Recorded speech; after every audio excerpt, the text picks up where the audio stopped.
regarding the topics today, HIIT. Not sure whether you guys have done it yourself or just heard of the name. There are a few things that I want to highlight. You can see that there is two words that I put it in orange and I underlined it, high and interval. So the intensity that we gotta be very high. And then during the exercises, we will provide interval. So if we put everything together, this is a training. We push someone in very high intensity, and also we will give them some interval to have a break. So let's have a video. This is a video that we have a couple of months ago. So for those that don't really participate in HIIT before, you can have an idea about what kind of move that we are doing in HIIT. So have a look. 喺呢一集，我會簡單向大家介紹乜嘢係 HIIT。So from the video before, you can see the model, he's doing different types of movement, and basically it's body weight orientated. So push-up, lunges, jumping,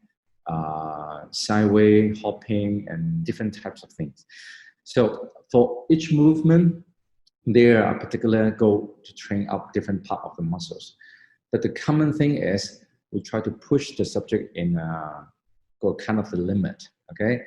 So besides HIIT, the another word that I'm going to mention, okay, it's called MICT. So when I say MICT, the thing that is a bit different is this one, previously is high intensity, now it's moderate. Previously in HIIT is interval, now it's continuous. So if I put some example in MICT, like when we are doing jogging, okay, you won't push yourself to the limit for 20 minutes, 30 minutes, but instead you use a moderate intensity and you keep going, you won't go up and down, okay, you won't go fast and slow. So it's kind of like a flat pace. So this is called the MICT. Now, the reason why I tried to define these two words to start with, because we will have a lot of explanations, okay, and also a lot of elaboration from these two terms. Now, lots of words here, huh? This one is pretty important, and I would like to really analyze about how HIIT program is composed. So about HIIT, I've got different literature here, so I'm not going to go through all the numbers, but I want to highlight a few things. Now, number one, we need to have an intermittent recovery period. That means we are not doing any continuous stuff. So we have high and low and fast and slow stuff. This is number one, the key thing. And the second important thing is a very vigorous maximum intensity workout. So when we say vigorous and maximum, different people will have different types of interpretation. Some people, they will use the subjective feeling. Some people will use objective feeling, objective data like the heart rate. So in the right-hand side here, I will explain a bit more about the subjective and also the objective side.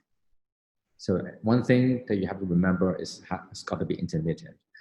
And the second thing is we have to push the subject to vigorous to near maximal intensity.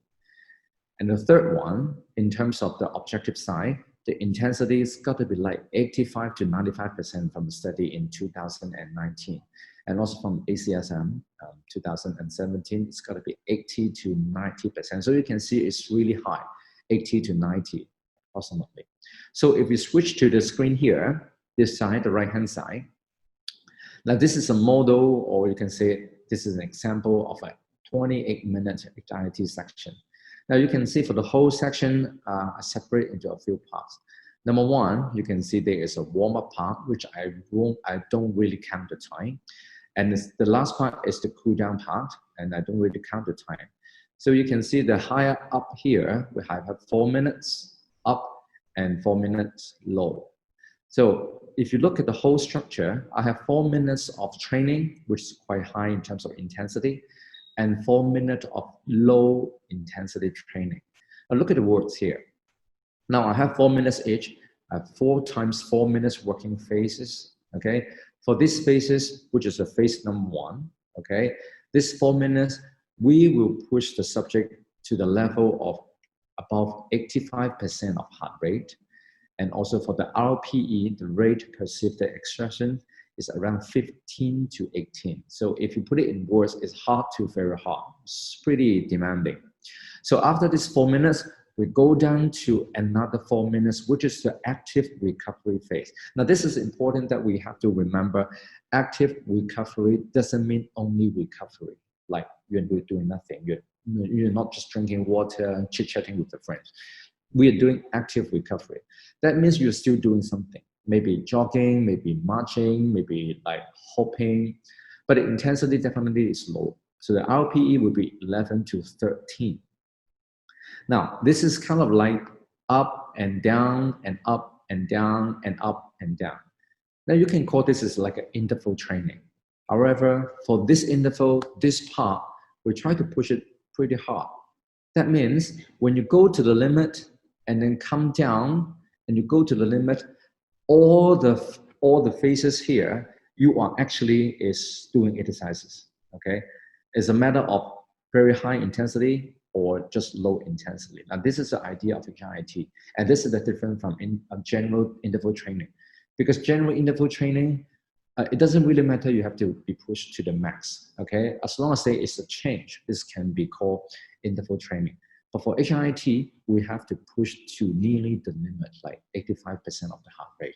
So I hope, I explain a bit clearer that the HIIT training is quite different from interval training, despite the form structure is, look pretty similar, but actually it's not the same. Now, the controversial thing is, does it really matter that everyone should do HIIT now? Because a lot of studies saying that HIIT can have a better fat burning effect, it's more efficient, you spend less time. But the controversial thing here is, can the 7-minute HIIT yield the similar effect as 1 hour running? And also for the HIIT, will it be really providing better effects on fat burning? I'm sure for those people, if you look at about obesity, this is something that we're really concerned, the fat burning efficiency. Compared to the MICT, it's MIT that good? And also, since we look at the video, right, it's quite vigorous, jumping and then push up with claps. And does it mean that only strong people, well-trained people can do HIIT? I have some analysis here.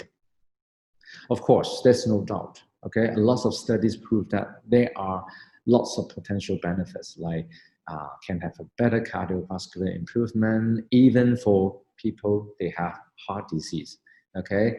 It's more enjoyable because it's more challenging. As I said before, the MICT is more flat, okay? But for HIIT, it got changed to like high intensity, low intensity, and then, more challenging, it's more fun. And from a number point of view, there is significantly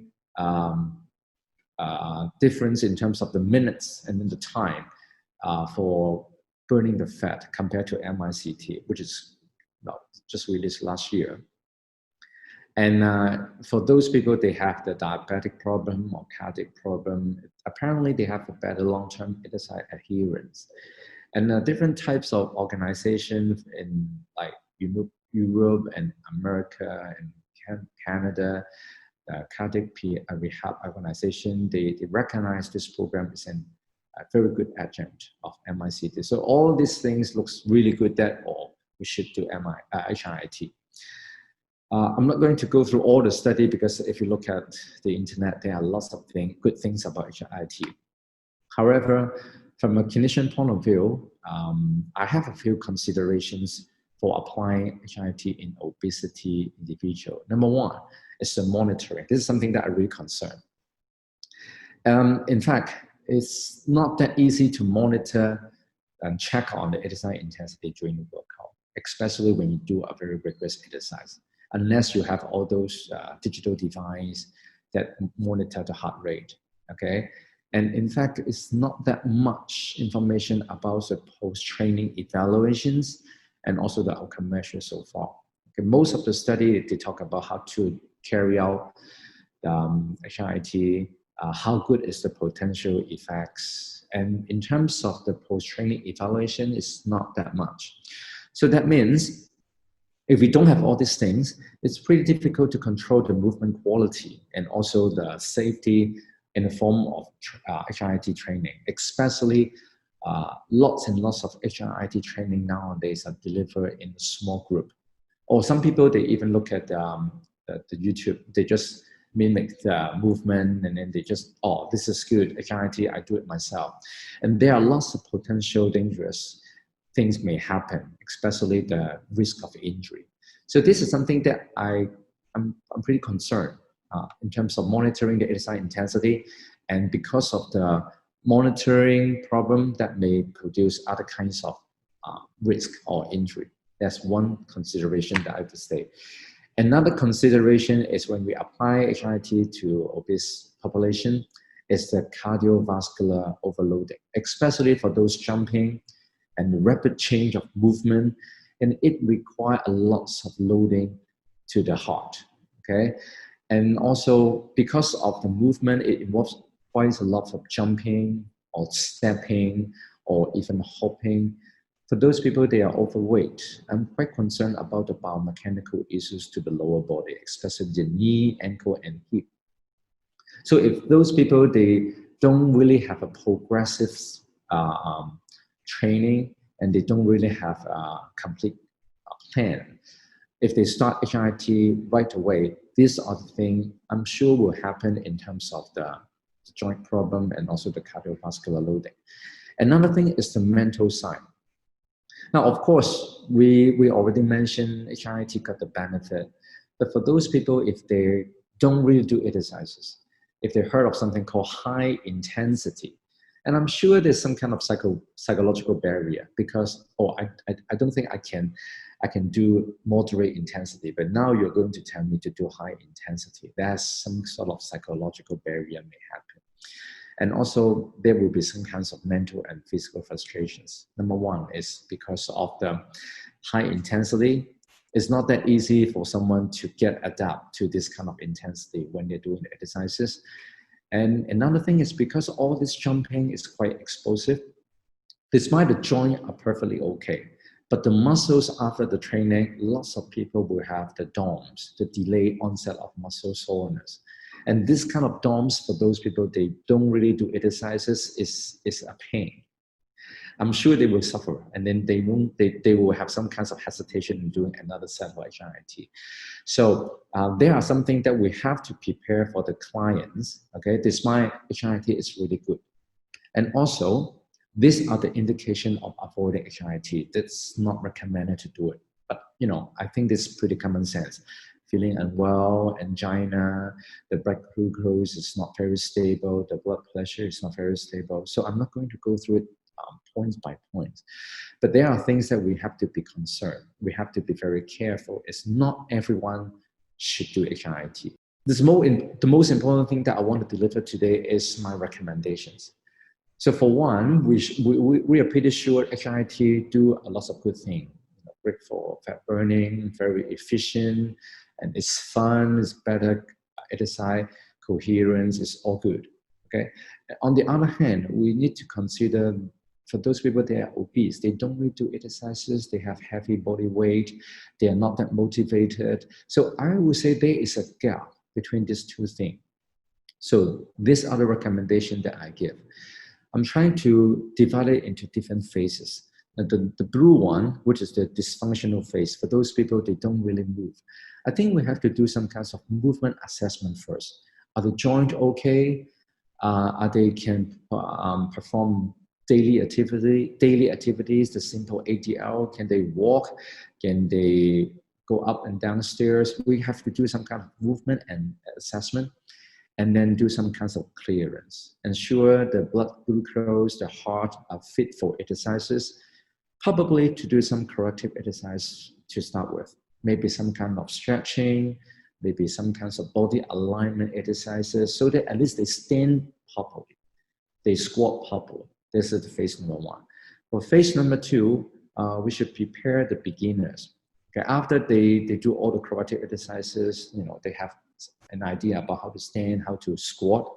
We should start some kinds of aerobic fitness first, maybe like 6 to 8 weeks. Okay, and this 6 to 8 weeks, we try to do around 20 minutes to 60 minutes, maybe just even walking or stepping or cross trainer. Okay, ensure they are good movement and good body control before we go to the active individual phase, which is progressively to the HIIT. Now remember, I have a model as an example about 4 minutes training, 4 minutes recovery. Now, in this part, I'm trying to modify it into 2 minutes to 4 minutes.